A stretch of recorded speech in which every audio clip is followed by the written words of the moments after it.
Good morning. Happy Wednesday. I almost said Thursday. It's Wednesday. Hopefully you guys are doing well. We're going to talk some Masters today. If you guys have any thoughts on the Masters, picks, bets, anyone that you guys like, or any specific market of a bet you like for the Masters, drop that in the chat. I'm going to preview kind of everything. If you follow me on Twitter, which I'm assuming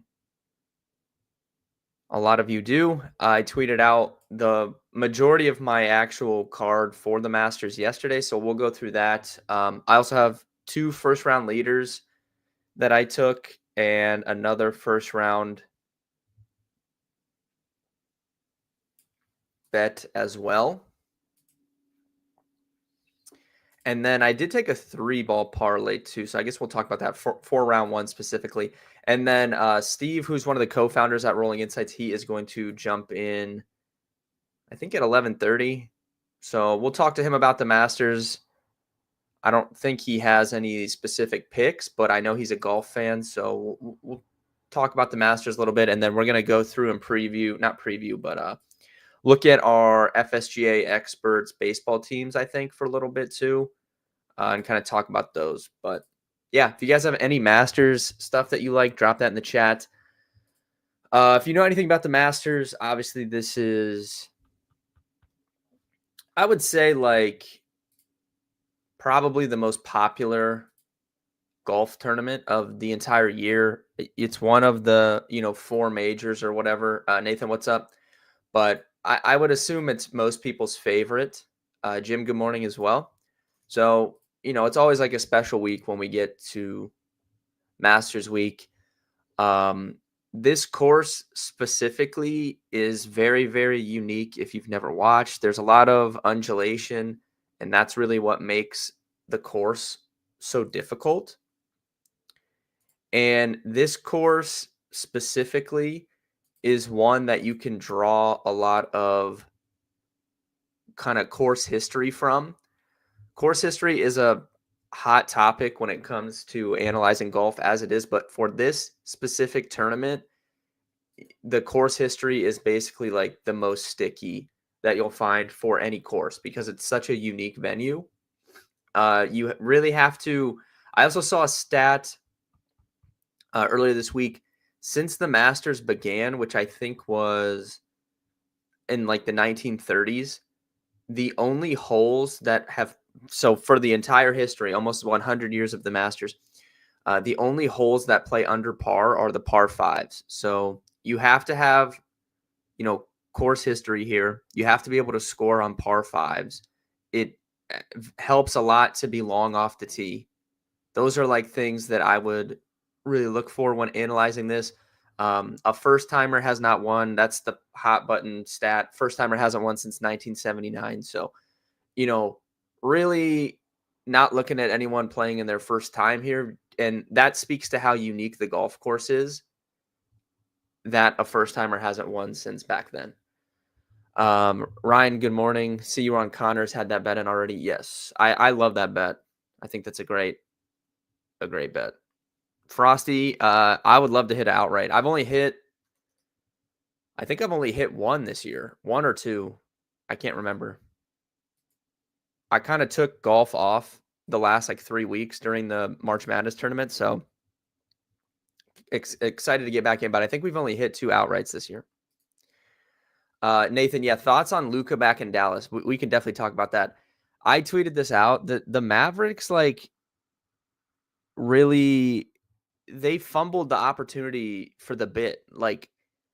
They're giving out Luka t-shirts and doing the tribute video. The Mavericks should have just fully committed to this and acted like it was a normal game and did nothing. That would have been hilarious. I don't know why they should have done that, but I would assume he goes off. That's kind of what he does. I don't know if there's an angle to bet on it. The Lakers, did you guys see this before we dive into the Masters?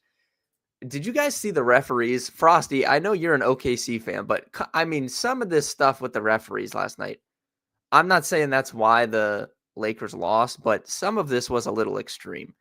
Like, I saw some of these foul calls. Like, Austin Reeves is standing like 2 feet away from SGA. They call a foul. They ejected Luka Doncic because he was talking to some guy on the sideline, and the ref thought he was talking to him. Like, what are we doing here? The playoffs are about to start. We don't have time to be dealing with this, this referee issues when we have the playoffs coming up. I don't want to see this stuff in the playoffs. Yeah, that's what I'm saying, Frosty. Like, the Thunder could have won that game without all that. Like, they just ruined a good game. I don't know. The referee's got to figure it out because we've got the playoffs coming, next week? When's the play-in games? Is that next week? Let me look at this. I think Sunday is the last regular season day, right? So Thursday, there's no games at all on Saturday. And then Sunday, there's a bunch of games. Yeah, so Tuesday, play-in games start literally less than a week from today, 6 days.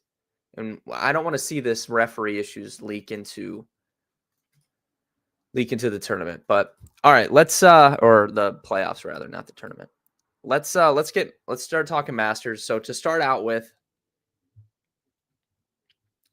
for outrights, I took 4 of them, I think.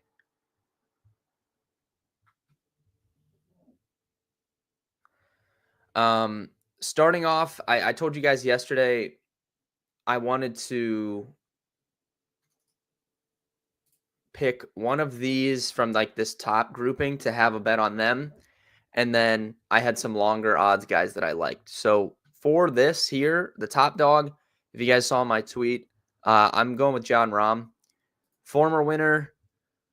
Overall stat wise, it's really tough to take away from live like this substance of it. We really won't know until he gets on the course, but overall he looks better to me from what I've seen of him in comparison to like last year.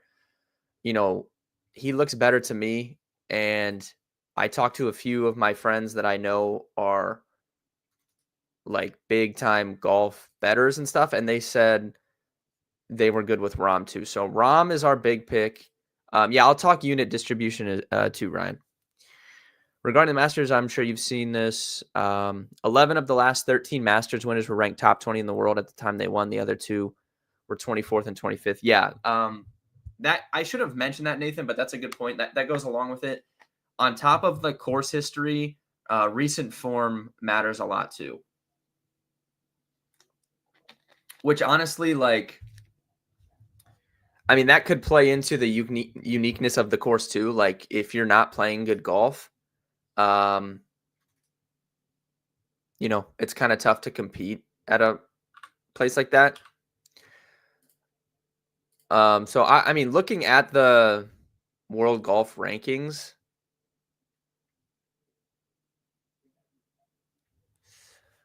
man, there was someone that I wanted to bet on, but I ended up not doing it. I have some other plays on him, which I want to talk about on here. Maybe I'll add him too. But for unit distribution, Frosty, I saw that LeBron Barbie doll. That was strange. I don't really know who would buy that, but maybe there's a market for that. I don't know. Clearly, they wouldn't just make it. So unit distribution, in my tweet, I put out the units I was putting on the parlays or Connors and the parlay. So for the outrights for Jon Rahm, this was a close to 1 unit. And then everything else was like a quarter unit because they're above, 35, 40 to 1. So big on Xander. He showed some life last week. Yeah, I'm fine with Xander. And honestly, Ryan, this is the first time in – I still am a little bit concerned with the injury. But, Ryan, you followed for a while, so I think you know. But this is the first time in like 2 years. Typically, when we get to the majors, my automatic first bet, I just bet Xander top 10 every single major. I hit that at Pinehurst last year. We hit that, obviously, when he won his majors last year. Like typically it's just my first bet on the board, a major. I put in Xander top 10 and then I focus on everything else. So this is the first time in like 2 years I'm not betting Xander top 10, but I have no problem with it. I mean, especially you're actually getting a little bit better odds because of the injury stuff. This might have changed though, to be honest. I swear I saw this at like plus 180 earlier this week, and I was like, man, I should probably just bet it because it was plus 180, but I ended up not. So maybe it's moved down a little bit. But typically he's like plus 130, plus 140. You're getting a little bit of a discount because of the injury stuff, but typically Xander top 10 is just my first bet for a major. But so we went close to 1 unit. John Rahm, this is my pick for the big grouping here to have a sweat for one of those guys. Hopefully he plays well. And then we'll get into my longer odds guys. And you guys will notice this. I bet a lot of the same guys in golf. I've said this multiple times this year. So if you followed along with the golf bets, you'll notice we bet on a lot of the same guys. So these are just guys that are in good form, grade out well on my numbers, and also have had success at the Masters as well. So Shane Lowry, here I'll put all the outrights in the bet slip so you guys can see.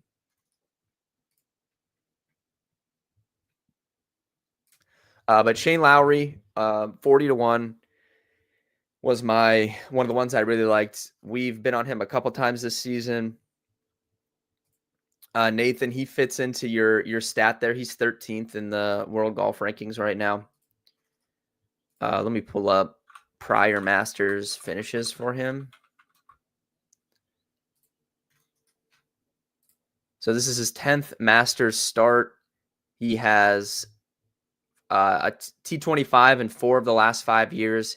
2022, he was T3 here. If we look at just overall his last results, last year T43, 2023 T16, 2022 he was T3, and then T25 in both 2021 and 2020. I don't like to put a ton of the stock into the 2020 numbers because if you guys remember, that was when they played in the fall instead of the spring, and it played much easier than it normally does. That was the year Dustin Johnson won. But overall, really good track record with a T3 on his card. So Shane Lowry was a click there for me. And then Will Zalatoris. So he is not in great form recently. He's played really this year. It's kind of been up and down for him. Nathan, he does not fit into your stat of a top 20 golfer right now.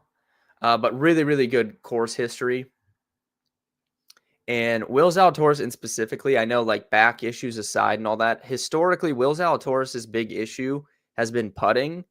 And I'm of the belief that some of these guys that struggle putting, and we've seen this with Scotty Scheffler a number of times because he's won majors and he's won at Augusta. Sometimes these guys that struggle putting actually putt better at a place like this and a field like this because they trick up the course so much. Like these greens are going to be so fast.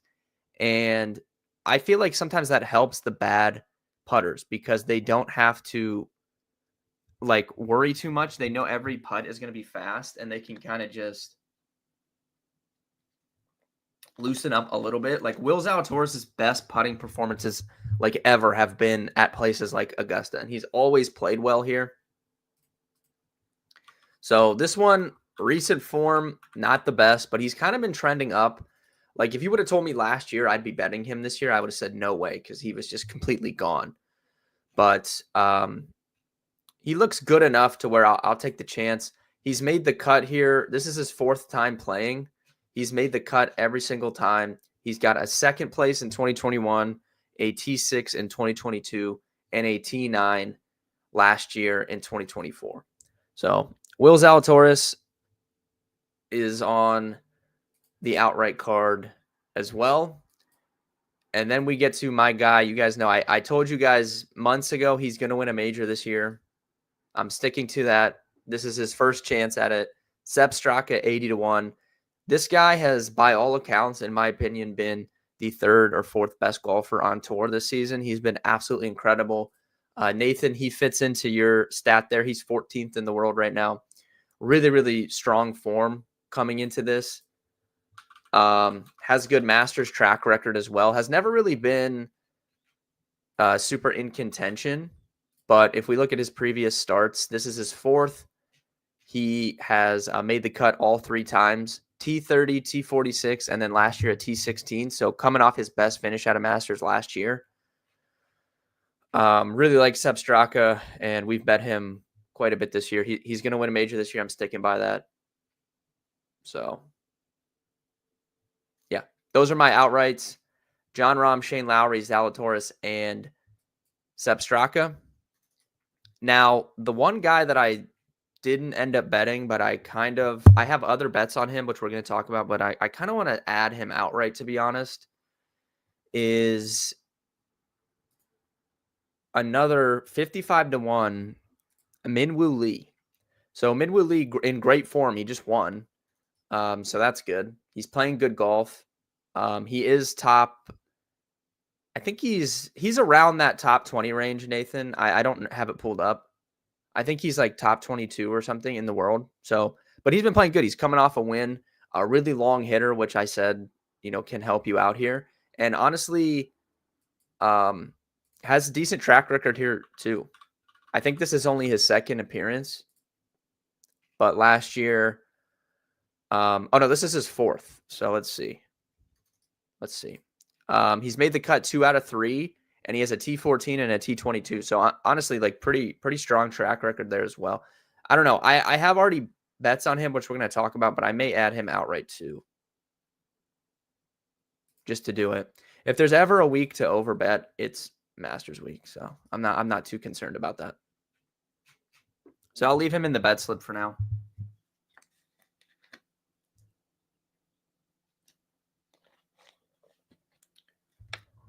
So these are all the outrights for this week. And then we did the big play, which is, I don't know where this is at on here. Top in region. Big play for me, top Canadian, Corey Connors, plus 100. I saw CK Picks on Twitter. He was on this first, but really, I mean, Corey Connors is someone that is literally in the mix of these golf tournaments every single week. It's pretty crazy how often he finds himself in the mix. He has a ton of experience playing here. He's played like 7 or 8 times. I think he's played 7. He's made the cut 5.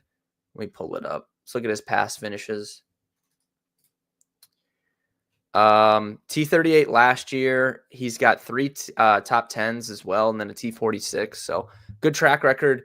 Corey Connors, top Canadian, plus 100. That is my biggest unit play for this week. And then we did a parlay. I would take this parlay on DraftKings because I'm pretty sure dead heat does not apply to the parlays there. So you kind of bake in a little extra reasoning to take it there. But we did, and I don't even think FanDuel has top 40 actually. So I don't even think you could take it here. But oh, they do.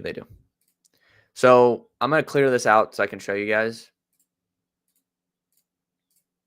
The parlay was Sepp Straka top 40 and Colin Morikawa top 20. So this is why I say take this on DraftKings. This does include ties. Okay, so you're covered either way. But I took this at plus 145 on DK, and I'm pretty sure it includes ties too. So you're getting like 20 cents of value. So I would take it there, but Sepp Straka top 40, Morikawa top 20 is that play. Now we'll get into first round leader. As you can see, FanDuel has a no sweat bet for first round leaders. You can get, there's probably some other profit boosts out there as well. I haven't really checked in on those, but I took 2 first round leaders and I took another first round bet as well, which I don't know if FanDuel has this. But we'll talk about it. So first round leader, I've actually seen a lot of people on this, so that kind of concerns me. But we took Justin Rose right here. Justin Rose has always played well at the Masters, and he's specifically played very well in round 1 of the Masters. So I thought 65-1 was a little bit crazy. He probably should be closer in this range, probably like 45-1. I don't know. This seemed like crazy value to me. He's always up there in round 1. Let me see if I can pull up. I want to see if I can pull up past round 1.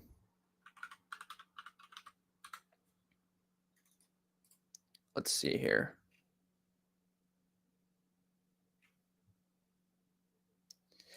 Leaderboard. I don't know how to find past the leaderboard. Here we go.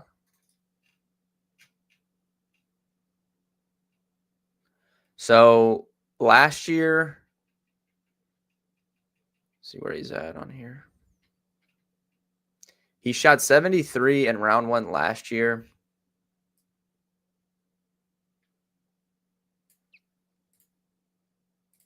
(2023), he shot 69 in round 1, which is really good. Rahm shot 65 that year. Spieth 69, Koepka 65. I mean, he was definitely right in the mix there. Let's look at 2022.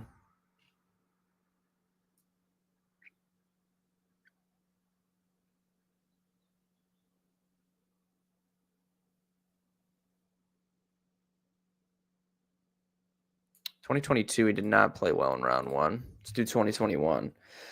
65 in round 1 in 2021. That probably was the lead. It looks like, yeah.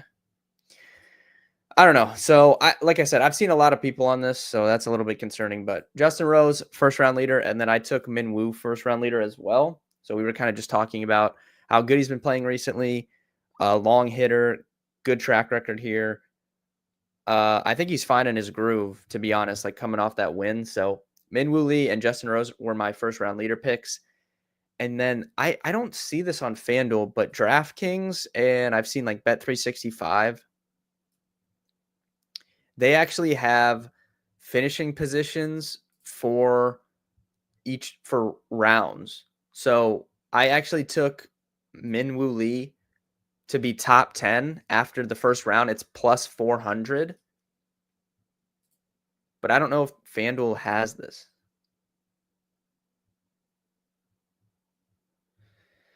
I don't think they do.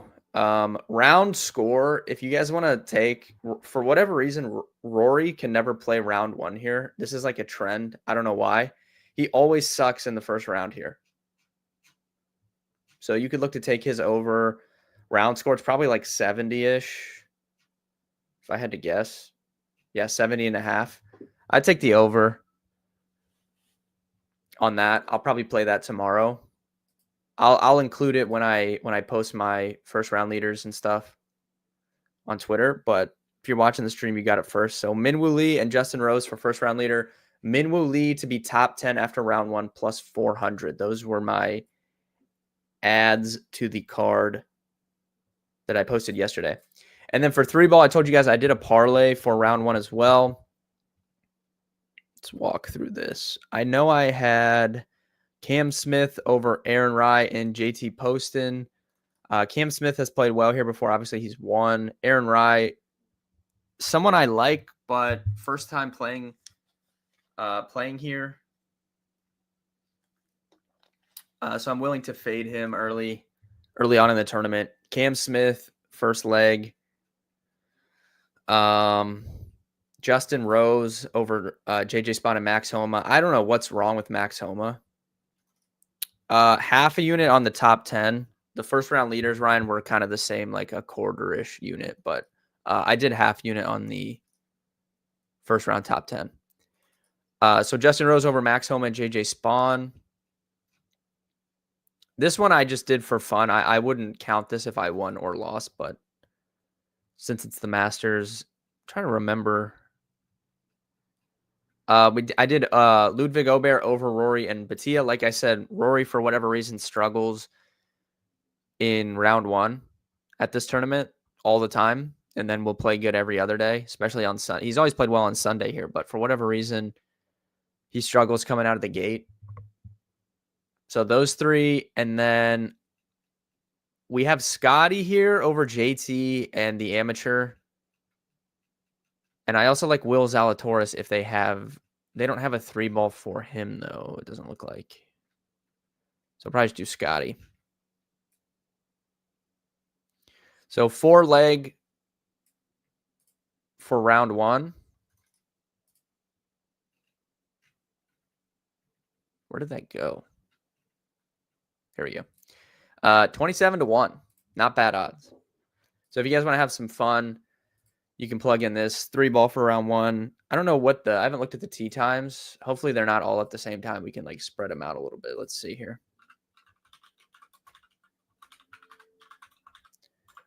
Steve should be joining here soon. Whenever he does, I'll add him in here. We'll get his thoughts on the Masters, but let's see. Okay. Round 1 tee times.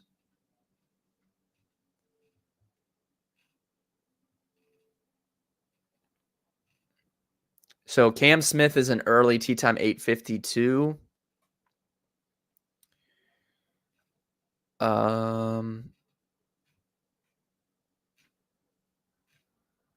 Scotty is pretty early there at 10:15. So that's 2 of the 4 legs.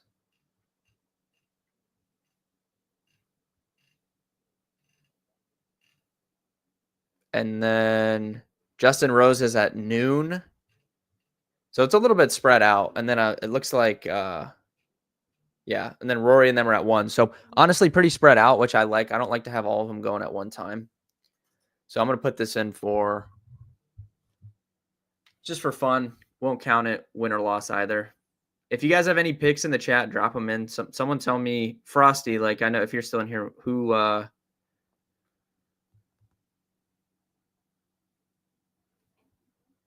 is your Masters pick?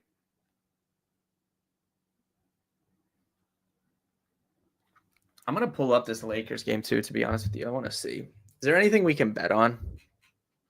I guarantee Luka's points prop is like 29, something just stupid.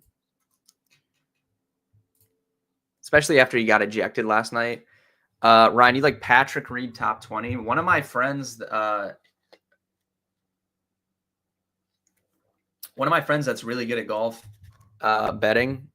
Sam, if you remember him, Ryan, if you watched during the DFS Karma days, but I know he likes Patrick Reed this week, so that could check out. I don't remember what he said he bet, but I know he has a bet on Patrick Reed in some capacity. It may be that same bet, so I think you're on the right track there.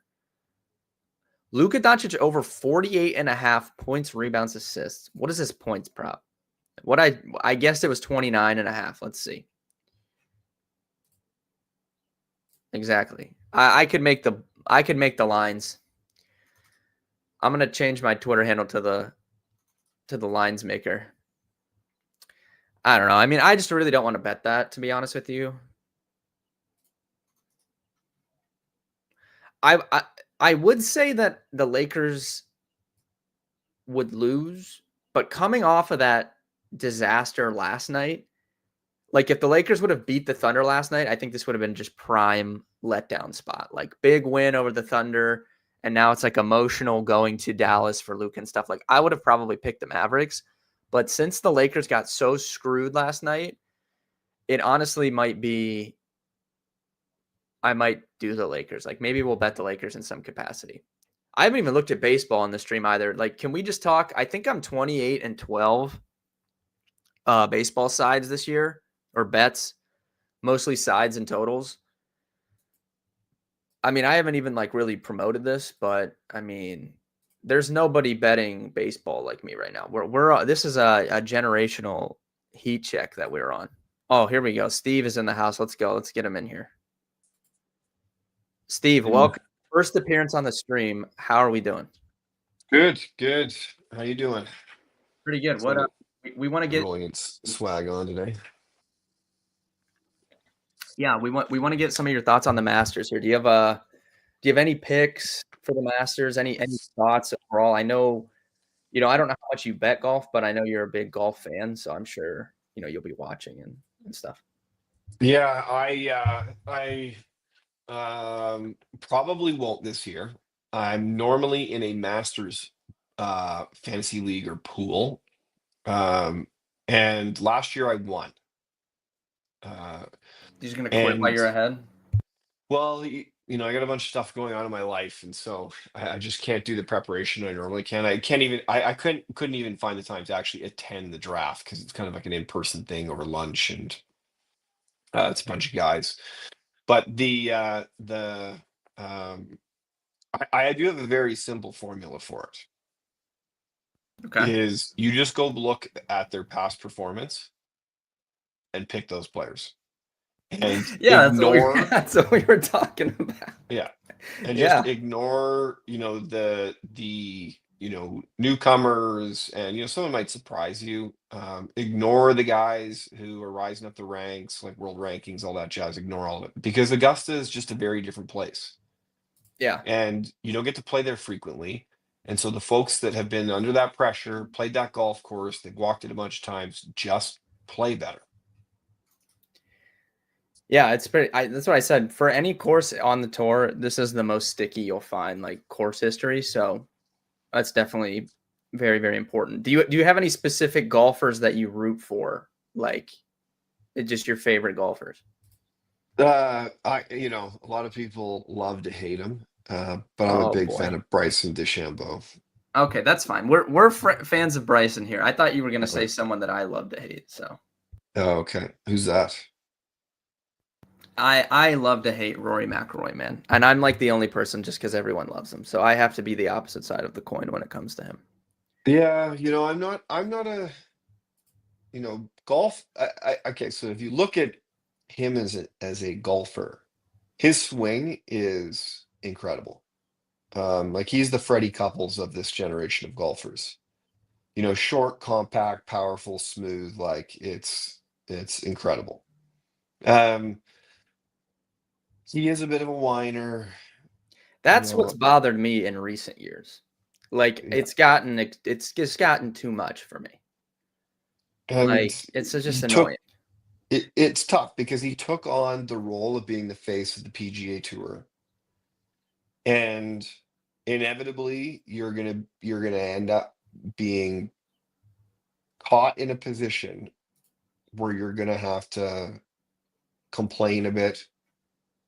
Just the way that the PGA Tour has traditionally been organized, that there is a group of people behind the scenes that you never get to see that run and organize it, that benefit from it greatly. And the moment the players attempted to take that back, having that divide between those that went to live and those that remained on the PGA Tour, having him the face of the PGA Tour, um, you knew that he was going to get some personality backlash. The second piece is just the sheer fact that he was so good when he was so young and just hasn't won since, and has had all these Greg Norman style losses with the cameras around all the time. I feel for the guy, but Yeah. he does come across as a little bit of a whiner. Yeah, and honestly, like a lot of these guys do, like Colin has been giving him a run for his money. I really don't like what I've seen from Colin recently. It's been really just annoying me. And I was an OG Colin fan when he was coming up, but I don't know. He's starting to annoy me. He hasn't even won. I don't know. Has he won both times he won majors? Obviously, they were in. It was like during COVID, so there really like wasn't a ton of fans there. So I'm starting to question if he could even win like one of these with all the cameras around, like you were kind of talking about. But Rory, my take Yeah. on Rory, Rory should have so many. He was in that sweet spot like after Tiger and before a lot of these guys that are good right now were coming. I mean, you had Brooks in there for a while, that was dominating, but I feel like Rory should have a lot more major wins than he does. Yeah, I completely agree. Like he squandered a bunch. People point to this last one, but Bryson DeChambeau beat him. Yeah, Rory didn't buckle. Bryson beat him. If yeah, Bryson didn't make the craziest shot out of the bunker, out of the bunker. Yeah. So like I have goosebumps. I have I know I goosebumps as a golfer to know how difficult it is to hit a wedge out of the bunker from 60 yards under that level of pressure. That is just like one of the best shots ever. Full stop. Yeah, I was at Pinehurst like for that, and we didn't have the best view of Bryson making the winning putt because when he as soon as he hit it in that bunker, we started walking back. We're like, because I think it would have went back to 16. We are like, dude, they're gonna go to a playoff. Like Yeah. we as soon as that went in the bunker, we started walking back towards 16, and then we could like kind of see from where we were, and he made that insane shot, and we are like, there's no way he just did that. Like that was, yeah, I mean that was crazy. Like, it's funny that you walked away from potentially one of seeing the Yeah. greatest. Yes. There's a handful of them, and that's in the group. It's crazy that you were Yes. there and walked away. But I totally get it. You're like, well, it's going to be a playoff. Like, I want to get a Yeah. good We were seat trying for to get when in front someone of actually people. wins. Yeah. And there's so many people, like it's hard anyways, Yeah. but yeah, that was more Bryson taking it. I do agree with that. But yeah, so all right, so you'll be rooting for Bryson this week. Do you have any other Masters takes here? I mean, I'm gonna pull up, we can look at our teams. FSGA teams I was talking about earlier, so I can pull that up. But do you have any other Masters takes before I move away from that?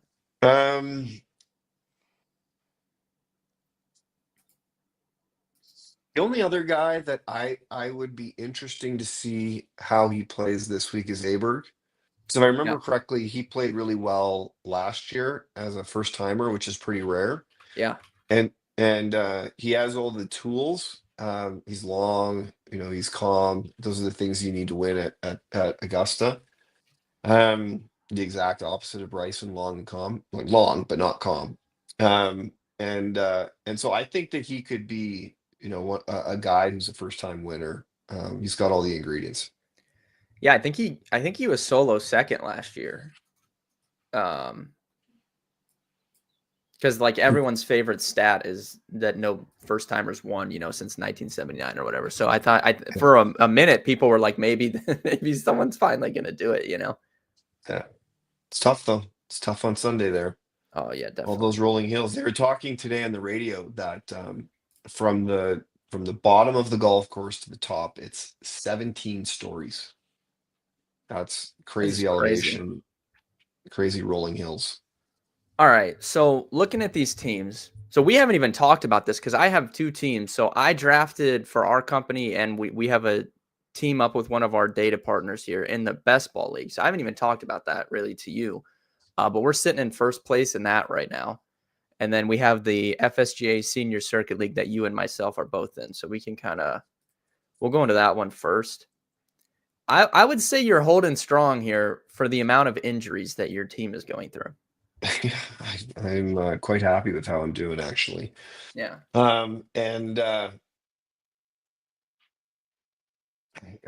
shake my head. I know that the listeners don't know this, but essentially my draft strategy in these season long, this is essentially best ball, is to Yeah. draft players that don't get injured.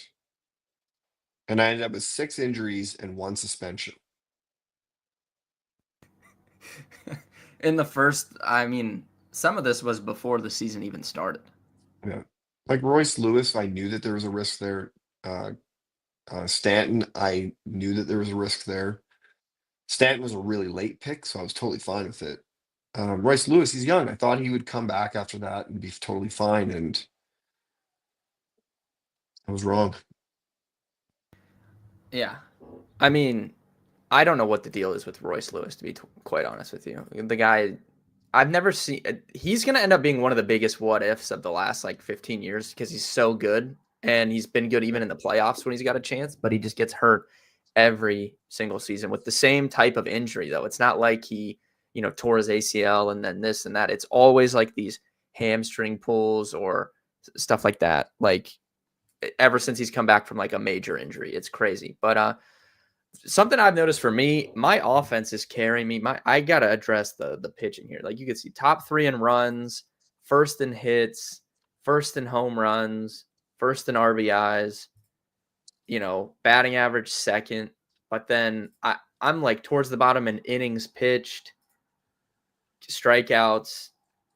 ERA is pretty mid. Like my pitching has really let me down. But I guess that's kind of to be expected because one of my strategies when we were doing the draft on the radio was, you know, I said I'm going to wait on pitching because I don't trust these guys. I don't trust in a 14-team league to take a pitcher in the first 2 rounds and he's going to blow his elbow out, literally at any moment. So I'm going to have to hope we can find some pitchers on the waiver wire here, to be honest with you. Yeah, And then yours kind of the opposite. You have the most wins in the league. You have you have the most innings pitched.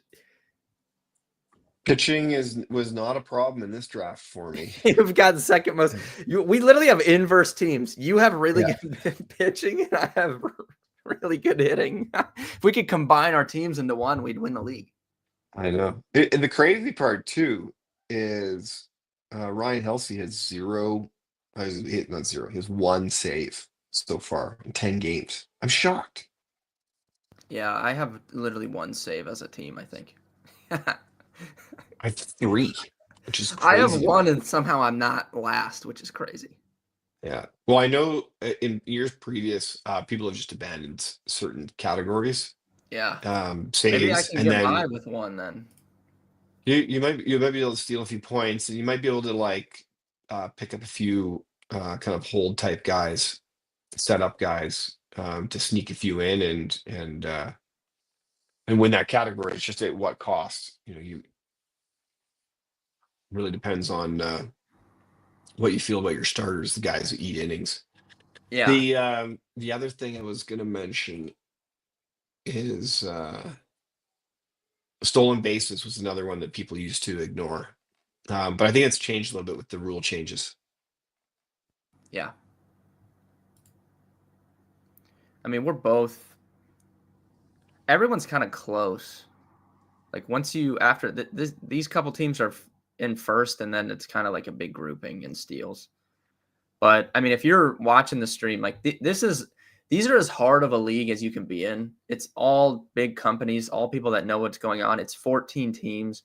There's nobody to pick up. Like you said, I'm in the best ball league. This is essentially another best ball league because you can pick guys up when people get hurt, but for the most part, it's really hard to find meaningful kind of additions on the waiver wire. You have to get really lucky, to be honest. Yeah, and it's I'm actually just quickly doing some of my homework in preparation for this while we chat. Uh it's really hard picking folks up, and you need Mhm. to pick them up in the first couple of weeks. And Yeah, so I'll look at the player list. Like we can see. Oh wait, I and don't think it's what not I'm doing open. quickly is so the platform that we're on no longer allows you at this stage to get the players out. I did that. So I'm quickly creating a list that I can put into that data space that I created, Yeah, and we can share it and see all the players. you can share like if you want that data space we made on the video last week, and then I can pop that on the screen too. But Yeah, I'm gonna do that. I what I was trying to do before this is get the players out mhm. of the league so that I can use the custom data set tool Oh yeah, to import import them them in. back in. And then, okay, so I think I've got them all now. Let me just make sure this is all good. Save. This is not Ben. You may need to fill the air with some fun stuff while No, I. well, I wanted to show. So I pulled up the best ball league, and for you all watching at home, I've played in these leagues, for a few years. I've always done well. I've never won one, but we've definitely been top 2, top 3, top 4 for a number of them. But I tried to do something a little bit different this year, and because I didn't love the starting pitching, which, as you know, from when we drafted our other team, I just went really heavy on closers. I took a couple starters. I have mostly closers. So I was like, instead of me having these big time starters, I'm going to at least have a chance to get like a closer's not going to score as much as a starter that goes out and has a big game, right? When he gets you 20, 30 points, but I at least have a chance to have consistent pitcher points every single day because if I have all the top closers, they're probably going to get, numerous save opportunities throughout the week. So I kind of went a little bit differently than how I've ever done it. I want to see if I can pull up the league. Like, I want to compare to other teams, though. But you can see, I mean, I have Ryan Presley, Josh Hader, Mason Miller, and Devin Williams. So I just went with the four of the best, like, 5 closers. And I was like, okay, at least I'll get hopefully consistent points from them every single day and have a chance for save opportunities instead of, like, I just kind of anchored with Garrett Crochet. Hopefully he stays healthy. And I really don't have – it was like Crochet and Imanaga. Those were my 2 pitchers, and then I just went a bunch of closers. So if one of those starters goes down, my team is dead. But the strategy is working so far because we're in first place. So. Yeah, I'm just trying to see. So you get 3 pitchers. Yeah, so this is just this week. So, like, these guys haven't scored to pop in. Oh, wait, here. We'll look at week 2 so you can see. Okay, so you can see we get points from Crochet and Imanaga, but then Mason Miller is a closer, but he got 2 saves last week, so he basically scored more than this starter. So I just took a bunch of closers. And everyone in the draft was getting mad because they thought they could, like, get them, and I just, like, there was a point I just took 4 closers in a row. Yeah, so here's my view on pitching in best ball leagues. It's going to be similar to what you just shared. It's similar to the strategy we discussed heading into the expert league. Is if you look at your rotation 1 through 5, if you take 3 through 5, if you get enough spread across your 3 to 5 depth positions for those pitchers, one of those guys is going to have a couple of good starts each week. So you don't need to spend a whole bunch of draft capital on those starting pitchers, like you said. And then if you can get the closers, the guys who are going to be out there, 80 games a year closing, you're laughing. He gets 2-3 closes a week. And Yeah, so I if he just completely gets agree the with your strategy. chances, yeah, I'll take my chances. And I mean, we've gotten lucky. Like, we're in first because we have Kyle Tucker, and he's just been going crazy. So I mean, that was a good pick. has helped out. But I don't know. I've never really tried that. Usually, I'm someone I would wait on closers. So I was like, this year, like, I'm going to take a bunch of the best ones and I'm going to compare how that works relative to, like, past years. Because in past years, 3-4 years ago, I would just take starters early, and I'd be in first place until July, and then they would get hurt. So switching up the strategy. Yeah, that makes a ton of sense. I like it. Oh, wait a minute. I wonder if there's a correlation in our league, though, between kind of people that took closers and if they're in first place. Let's see. Yahoo, RotoWire, and then Roto Ballers. Standings.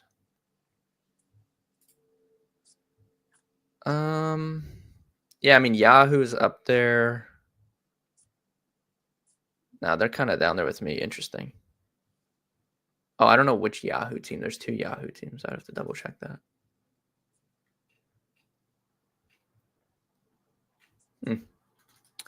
All right.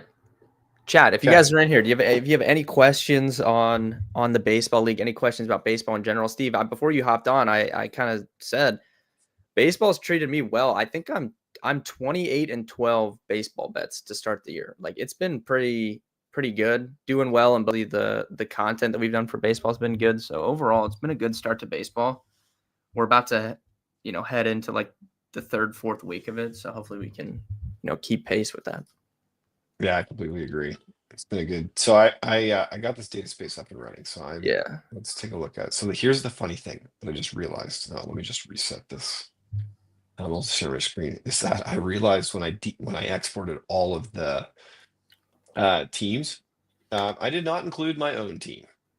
So you won't be able to look at mine, but we'll be able. We can see everyone else's. We'll be able to look at yours. Yeah. So let me just do one last thing to get the owner up.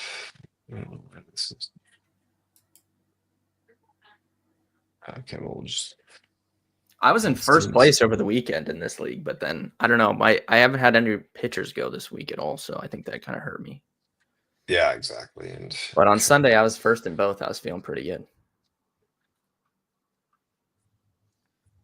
one sec. Last thing I need to do here. Sorry, everybody, for the dead air. This is why you do your homework in advance. Yeah, no, it's fine. I mean, I've used data spaces obviously on the streams before. We use them a ton during NFL. I'm kind of waiting.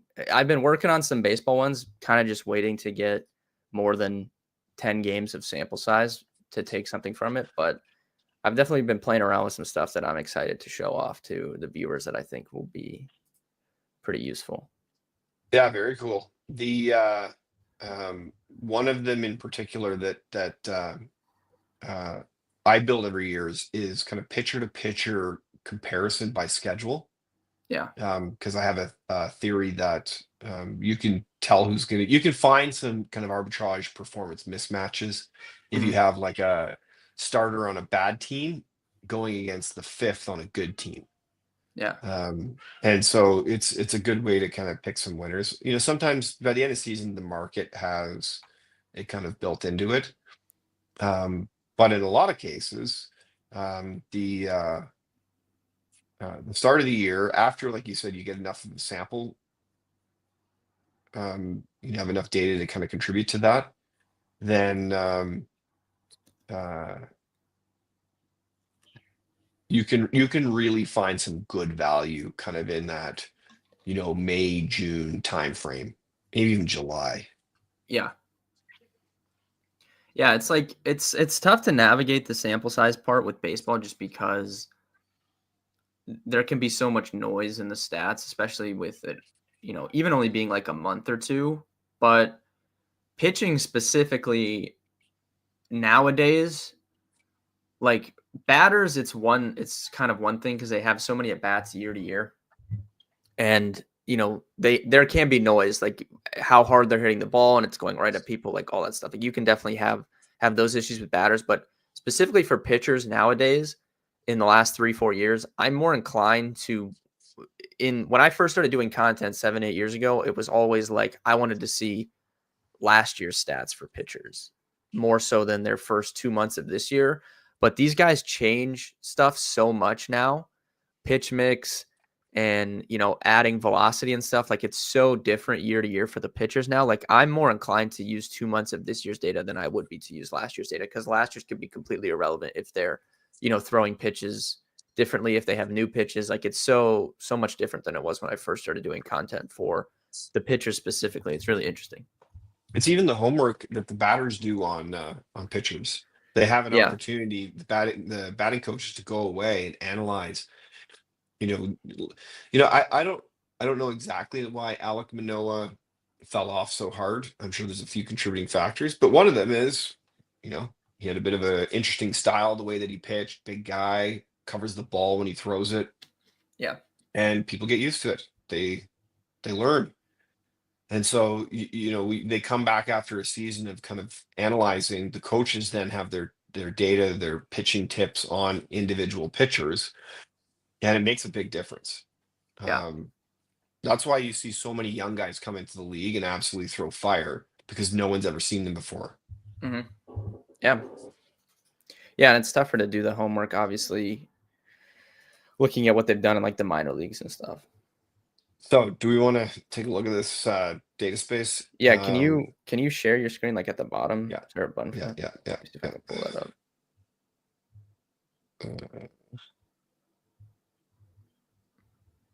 Which screen are you looking at? Here, let me stop sharing mine. Can you see? Yeah, I can't. There should be a Oh, way for me I see to. it. How Oh, about there. now? Yeah, there we go. There Okay. we go. All right, there you go. So you can kind of navigate this. Tell us about it. Okay. Obviously So, we built it last week. Part of it. So. yeah, I built it on not on the live stream, but on the But other one. yeah. But so, first off, for everyone, this is probably the most complicated data space that you're going to find out there.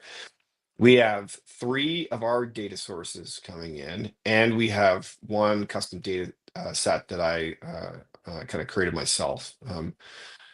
For those who played with the tool, the custom data set is here. The community's here. I don't think I'll publish this one to the community. Maybe I will. I don't know. Because it has a custom data set that's for our specific expert league, our senior circuit league. You could go in and take a look at it and kind of see how it's built, but it's not overly interesting because it's based on our league. But you could go in and create a similar one, kind of with these concepts. So custom data sets here, community here. We're pulling a bunch of stuff. So we've got data from just general demographic data, player stats from 2024, expert league 2025, and then a bunch of calculated columns. So what I've done is I've come in here and I've built a bunch of different views comparing pitchers and batters. And for the batters, I have an overall batter ranking, which if we come in and take a look at the formula, it's a Z score for home runs. So ours is a cat league. So we want to find well, in my case, my theory is I want to find the best multi-cat players. And so by doing that, you want to normalize each player's performance across the categories. Sorry if I'm getting too nerdy and too mathy.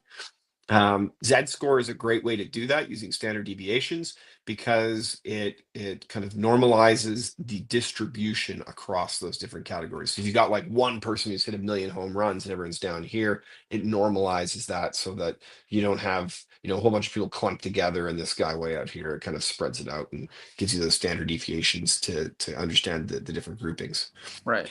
So the math a little bit complicated, but not overly hard. If you don't understand it, ChatGPT is your best friend. It can help you build these different formulas or come up with theories. So anyways, I built Z-score averaged across all those different cats. And then I do it on a per batting base, at bat basis, because it helps me find some of those folks that are rising up. So one of the interesting ones is I picked up Kieran Paris this past week. And if you look, I was actually shocked in our league that I'm not looking at the batter view. I was shocked in our league, Ben, because no one, a lot of the guys in our league are following the news very closely. They're creating the news in some cases.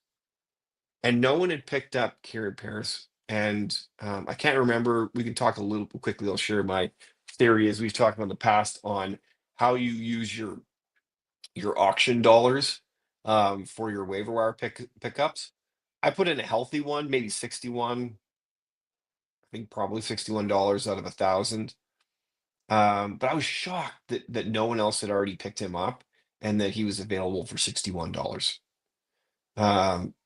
So that's how I use this. I use this to come in He, here he hit a and home run last night find. too. Or when He when did was that? Was that 2 last nights night? ago, I think. Yeah, okay. Maybe I'm I think it was wrong. last night. No, It's you're right. It was Wednesday. last Yeah, night. yeah, I was Yeah, gonna say, yeah. I'm getting my days mixed up. Nah, yeah. I mean, he was a second round pick too. It's not like, he completely came out of nowhere, but no, that is interesting.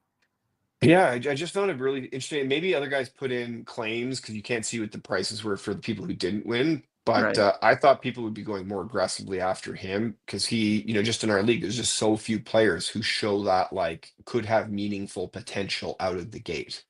And in those first few weeks, it's so critical to pick those folks up. Like we've talked about, like my view on it is like you should spend your $1,000 in the first month because there's nothing else after that that's open. There's Yeah. no players left. We were talking about that, but football, it's harder to navigate just because if you get in a position where it's November and a big name running back goes down, like you would want to have that money to drop on the backup potentially. Yes, But for baseball, exactly. it's not really a one for one situation like that where someone getting hurt would really really impact like if in baseball someone gets hurt, it's all on the player who comes in if they're good or not. But football, just the sure opportunity and that he's going to get the touches, that's worth the money to spend on him. So for baseball, yeah, I get in a position where it's like August and I have all this money left. So I agree. I would spend the money early in baseball.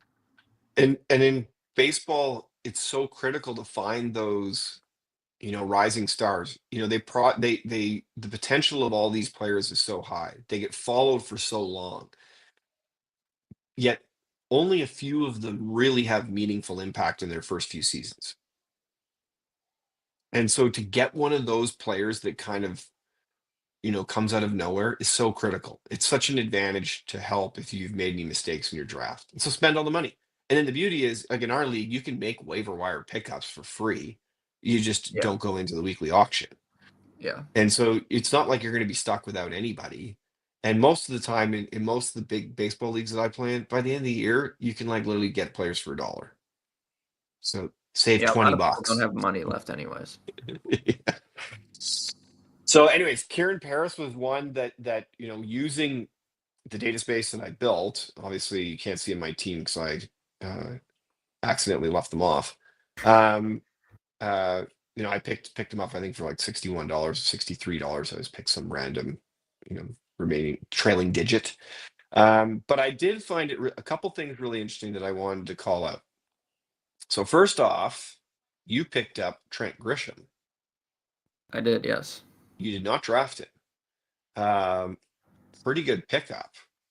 Like if you look on the per productivity per at bat, not a bad pick. I used to have Trent Grisham back in the day when he was on the Padres, and he was one of those rising stars. But his kind of tail end in San Diego kind of slowed down a bit. On the Yankees, he's raking. Yeah, he's been on fire. And he's like had some power too. I mean, three home runs this season. Like it's not bad. And he hits at the bottom of the order, but the Yankees, how they've been hitting with these torpedo bats, like there's always guys on base. Yeah, let's pull up their actual stats. Is this gonna? Yeah, okay. I'm just gonna pull that one field in to show the owner again.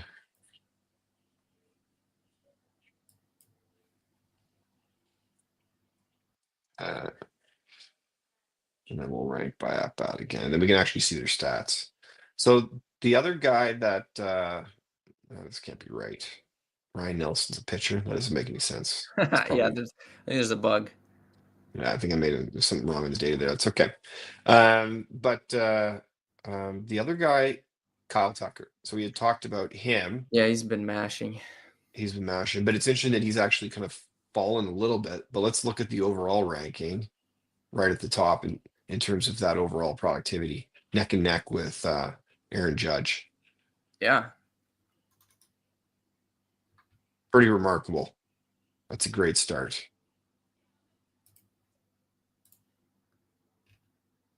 Tyler Oh, Soderstrom, I have him on my team. That guy has been on fire too. He's hitting like 500. interesting. I didn't pick that up when I was Yeah, I I don't was know trying to why. use well, because again, they don't have an API or they don't have a way to export. So I'm essentially, pulling down the rosters Hmm. and then trying to put them into Excel to import them in. So once Yeah. I get a better process on a week by week basis, when we come in and look at this, it'll be accurate. Yeah, Um, that's actually interesting though, just because like I mean he's always had he has potential, but like I took him mainly just because it was the back half of the draft and them going to this whole the smaller ballpark or whatever while they're waiting to get to Vegas. So it's pretty interesting. I yeah, don't know if it'll yeah, I agree. sustain for the season. I mean, it's only been 3 weeks, but started off good. Well, the A's are still the same organization. It's Yeah. the same people that work there, and they've done an absolutely exceptional job for decades at grooming potential. They just can't keep it. And so, whenever there's someone who starts to rise, previously in Oakland, I'm like, this guy's probably going to be the real deal. Like, this is not an anomaly. This is not something that's going to happen for a few months, just because they're starved for other resources. They have to be really good at this one thing.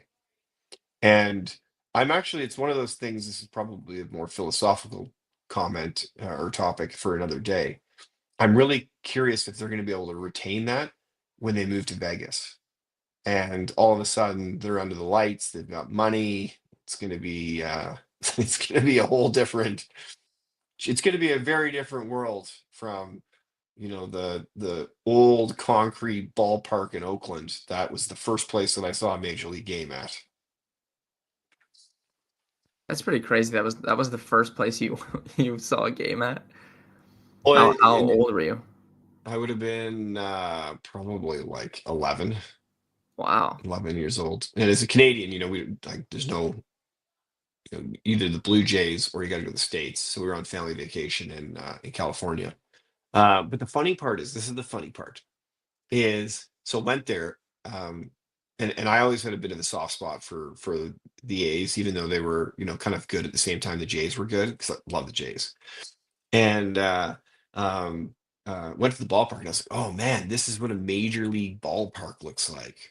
You know, little like cement everywhere, concession stands just kind of like cut out of the cement, you know, peanuts and hot dogs. And I was like, this is cool. And I was walking around, I was like, yeah, this is awesome. And then finally, as I got older, not many years later, went to other ballparks. And I was like, oh, that's not a major league ballpark. That's a bit of a dump. Uh, Yeah, what you go to this Sky Dome and it's like, restaurants, bars, mascots. It's like a shopping mall. what's your favorite ballpark that you've been to? What's the is it AT&T in San Francisco? Yeah. Is that the yeah, that's definitely my favorite. Just like sitting on the bay, like, you know, back when I used to consume alcoholic beverages, having a beer, looking out over the water, no one hitting any home runs.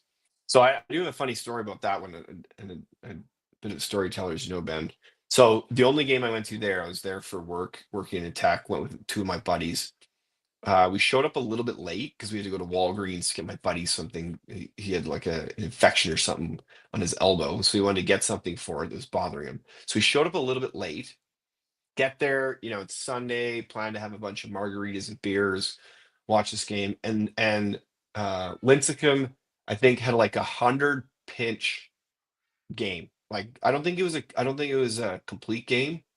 I think they brought in a closer, but it was like a 2-1 100 pitch game, and the game was like an hour and 15 minutes. And one margarita, and it was like time to go. Yeah, and the game Uh, was over. but it was it's a pretty awesome place to sit, especially sun. It's just like a really awesome ballpark. If anyone gets a chance to go, it's great. Yeah, I've never been to like any West Coast ballparks. Uh, for me though, PNC Park in Pittsburgh is very, very nice. I'm sure a lot of people watching the stream have been there. I don't know if you have, but I that is have an not, that is an underrated ballpark. That place is very nice. but it is. I am definitely going to go because one of these years when we go to the Fantasy Football Expo, I'm going to fly into Pittsburgh, go see a game, and then go Yeah, to the Expo. I still need to do the I would same thing definitely in recommend. Cleveland too. Yeah, I would definitely. Well, speaking because I've been to both a lot, I think Cleveland is awesome, but Pittsburgh's park is nicer. So if you're gonna do one first, I would do that one. Yeah, yeah, yeah. Well, good. I got to do both. That's really maybe in the same trip. Yeah, well, I mean, if you were staying at the like where the expo is, if you flew it, like it's almost equal distance to both. To be honest with you, it's like slightly closer to go to a Cleveland game than it would be a Pittsburgh game. It's almost the same distance. Yeah, exactly. Yeah, yeah. So that other another good one. I went to uh see the Rockies last year. Oh yeah, the whole Um, Paul Skeens incident. yeah, so I went to see Paul Skeens on Father's Day at Rockies versus the Rockies at Coors Stadium, and the day before they made the decision that they were going to skip his start because he didn't want to pitch at altitude or elevation or whatever the phrase is. I I don't was know if like, he didn't want to. I think they didn't want him no, to. no, yeah, I misphrased that. They didn't want him to. I think he probably would have trotted out there Oh like yeah, I don't know. a guy in his 20s at the peak of his career who probably has no problem with less air. Um, yeah, very disappointing. I was like, this is sometimes the problem with Major League Sports. It is entertainment. People pay money to go see these players, particularly in baseball, to skip a start and push it to Cincinnati the next day on a Monday is a major entertainment mistake. Like if I was the MLB, I would have sent them a note, been like, "What are you doing? Like Yeah, this is part of the reason why we have a hard time promoting our players because you do stuff like this." especially because Stephen Kenway was there to see Paul Skeens. I was there, Like, but all these what are other we doing? fathers, it was a Yeah, packed Father's Day, house. that's crazy because that It was is a packed yeah, house. I was just shocked. that was Again, probably this, like everyone's plan too. Like, we're yeah, gonna they're go like, see well, of Paul course, Skeens for it was hard to Father's get Day. tickets. We're gonna go see this like phenom. It's not like Oh man. Pittsburgh was gonna win the World Series. Like Yeah, what? Oh my god. that this is, I know that I've, expressed my complaints with baseball, but it's such a regional game.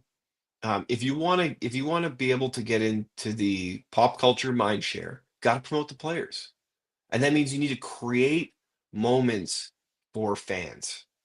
If you don't do that, you're going to continue to be I'm a fan of this team. I only watch this team 162 games, blah blah blah blah, until it gets to October. Yeah. Was Father's Day? Was that the last? Was that the U.S. Open too? I'm pretty sure it was. Probably. Yeah. I think I, so.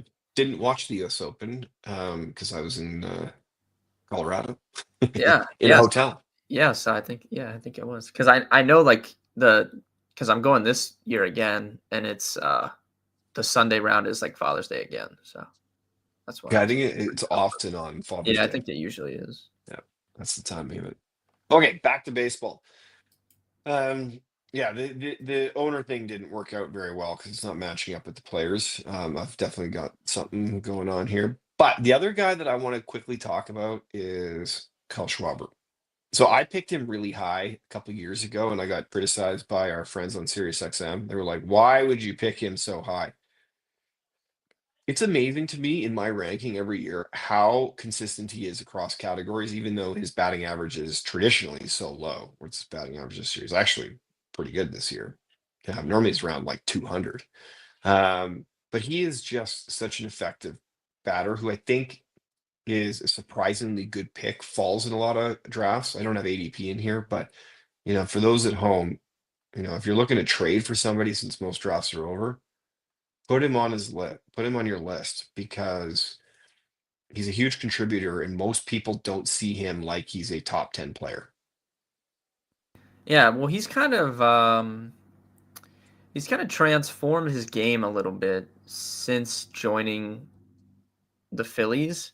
I mean, I feel like when he was coming up with Chicago, you really wouldn't think of him as a leadoff hitter, but he strikes out a lot still. But if you look at like his early game times in Chicago, right? Even the years he played 130 plus games, he was only walking 70 times a season. But if you look at his first year in Philly, that went up to 86. 2 years ago, 126. Last year, 106. Like he's increased his walk count by 30 to 40 a season. So, I think he's kind of changed as a hitter. Um, Still have the strikeout risk in there, but yeah, I mean, he's developed into, and then you obviously have the power, as well. He's already hit 5, but he's actually, we'll see where this settles. But I mean, he did hit 250 last year, like in 150 games. Yeah. So I think last year was better. I think the year I had him 2 years ago, he was around 200. 250 is not bad, considering, 250 you nowadays know, is very good. yeah, and all his other stats are so consistent across the board. But he's one of those sneaky guys that people don't they get branded a certain way, and then you can kind of pick them up as really effective players, undervalued. Yeah, I completely agree. Who on this list would you find as a surprise and feel would be an undervalued batter?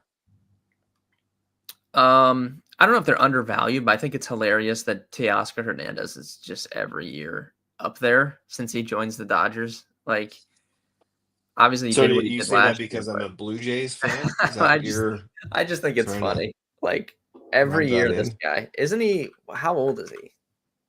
Now I can get his age up because birthday. 1 minute. He's got to be in his 30s. It's DOB.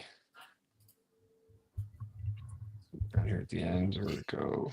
He was born in 92? Yeah, so 92. what is he, like 32? I mean, it's just funny to me. I thought he was older, though, to be quite honest with you, so I'll retract that. But, Well, 32 is not young. He's not a spring chicken.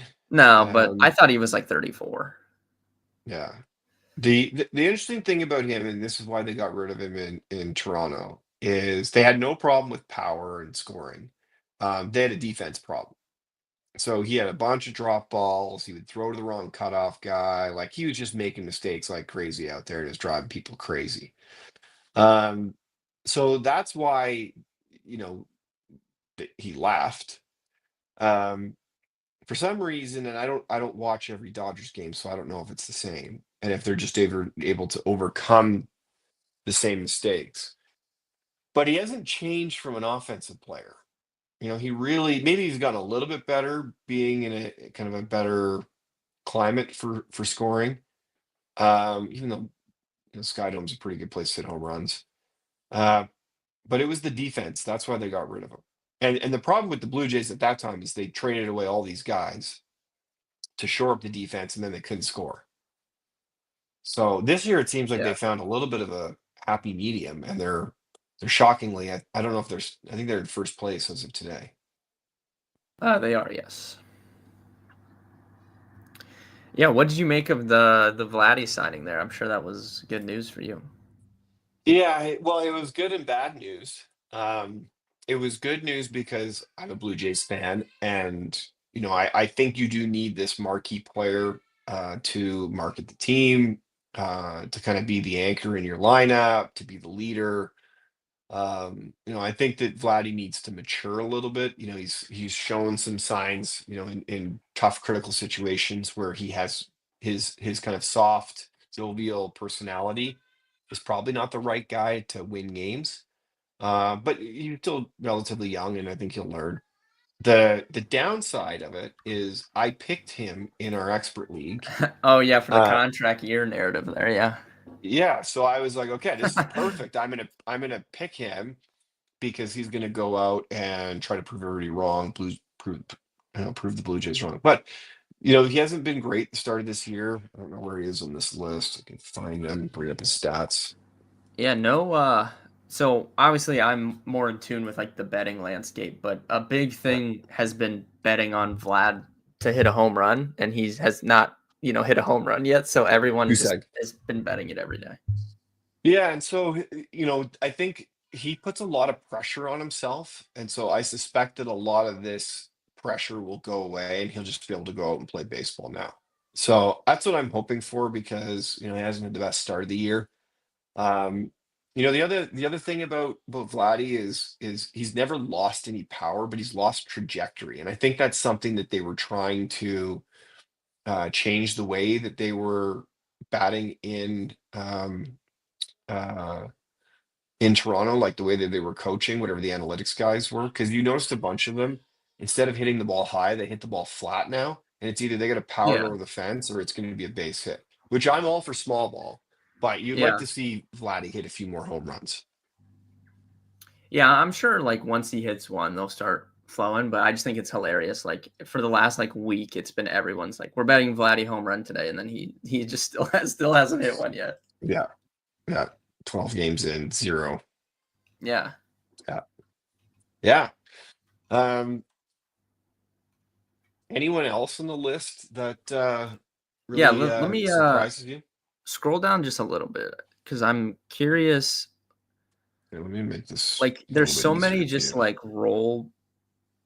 just like what you would And view as like a role player, right? I mean, let me try this. It's going to make it worse. Well, that definitely did something funky. Let me. All right, found it. We found another bug. It always happens when you're live. nah, that's all right. But I think like Dansby Swanson and like guys like that, just I don't know. I feel like some of it's a product of the team that they're on. like because the Cubs they have one of the best records, so it's not really He was one of the more. surprising that he's up there. But you kind of get in these with these just role players that these are the types of players that, especially in our league specifically with 14 teams, that can win you your league.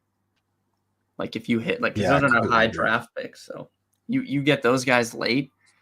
Someone like Dansby Swanson or like Andres Jimenez has started out really good for the Blue Jays, sticking with the Blue Jays theme. Like I don't even know what round he was getting drafted in, but Real late. Well, the interesting thing about him too is that they didn't even want him for his bat. yeah, It, the defensive side of things. yeah. So they're getting a huge benefit out of that. I don't know why this is doing this. It's always when you're live, you see the bugs. But anyways, we can see the list here. Yeah, so like Swanson's right there. I think Jimenez is just a little bit blown. Cedric Mullins, like that type of guy. Like I feel like he's always been a little bit underrated, but Oh, I I just love think it's Cedric funny Mullins. that like these are like we're only a couple weeks into the season, but these are the guys that are grading out so high based off how they've started. But those are the type of guys that can obviously win you leagues because you're picking up wins early on in the season just based off of them, and they were not high draft picks whatsoever. Well, the crazy part about Cedric Mullins, I had him in my other keeper league, and he was one of my keepers. He got injured. I think it was last year. He got injured, right? Yeah. Yeah. And we did a redraft, so I lost him, and so he was on my list this year, and someone picked him a lot higher than I thought because I went with that same theory. He's another one of those guys that doesn't brand well, but performs really, really well. Lots of stolen bases, can hit for power. I'm a huge Cedric Mullins fan. Yeah, I think he's he's like a great. perennial just kind of like threat for like 2020. I think he had like 30 steals last year, but he's going to get you 18 to 22 home runs, some steals. Yeah, exactly. I would add, I could add 2024, but I keep breaking the view, so I'm gonna stick with just the list right now. Yeah. The other guy, the two guys that I was surprised. So I picked Nico Horner in my other league quite high. Um, you know, infield Yeah. I mean, you can and tell how good the Cubs are playing. I mean, just look at this list. You have Tucker up there, and then Suzuki, Horner, and Swanson right there as well. I mean, they have four guys on this top like 15. yeah, yeah, exactly. And but the one guy that was a huge surprise to me, because I had him as a waiver wire pickup last year, and to see him at kind of as a shortstop um, in the top 25 players, top 25 batters, shocking to me. Did you expect Bryce to be up there? Probably not that high. Some of the Brewers like players I think are underrated though. Like him, you have like Joey Ortiz, I think is pretty good. Like they kind of don't really have. Obviously, they have Christian Yelich, who they made the trade for and stuff. But even him in recent seasons hasn't really lived up to what he used to be. So they basically have Jackson Churio, the young rookie, the top prospect coming up, and then a bunch of just like standard kind of like underrated guys. Like Reese Hoskins, I would put him in that list as well. Just like I think those are just good players, but they don't really. That whole team really never gets the recognition, but they're always in threat to win the division. They always make the playoffs. Yeah, exactly. Reese Hoskins, not a great start. Now Chorio started to heat up. I think he's hit a couple home Oh runs the yeah, last few days. So he's doing great. You have him on your team, right? yeah, I have him on both my team and the best ball team that we drafted too. Yeah, yeah, that's three jacks. Um, and then there was one last one I was gonna look at because I think we need to have like a weekly Willie Adamus Oh since yeah, I just got just for Howard and the Sirius yeah XM crew there, just because they yeah talked so much smack about you taking him. yeah. I So I haven't took been him on that best ball team just for that reason. I was like, I'm gonna take him just because of that the, whole the discourse. the only thing that is funny is he also has a goose egg at AT&T Park, which was one of the things that they were kind of giving me the gears about.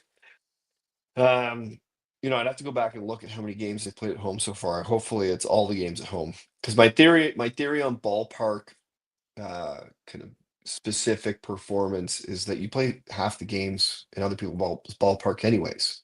So it's a bit of an overrated theory, Yeah. in my opinion. It's like And 50-50 for his games played. I just checked. yeah, okay, well His that doesn't best support game my did theory. come at home, though, for Yeah, what it's well, I worth. think he's gonna get tons of hits at home because you still hit for power, it just doesn't go out. Hits the wind and drops. It's actually a tough ballpark to catch it in the outfield because of that. Yeah. But uh, it is funny because that's what they were giving me the gears about his home runs, and he's got a goose egg like that, Vladdy. I was like, otherwise, I'm okay with his performance so far. He's been a bit slow, but he's been a lot better lately.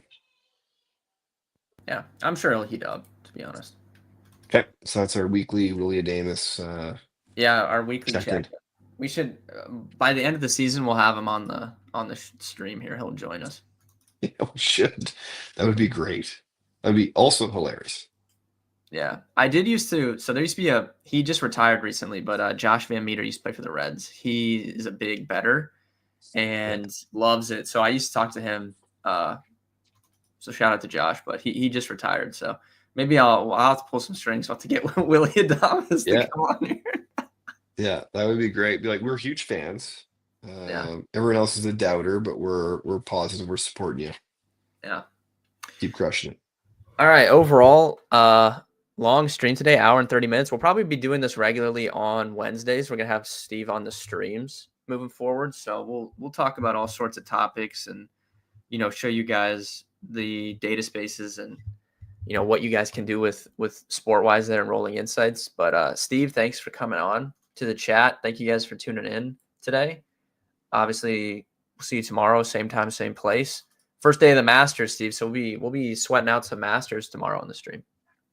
A busy day, especially for our data feeds customers Yeah, that are powering their platforms with our PGA data. I know it's a lot of activity, lot of activity, a lot of questions in the Discord on PGA. yeah. All right, thank you guys for tuning in, and I'll see everybody tomorrow. Thanks, everybody. Thanks, Ben.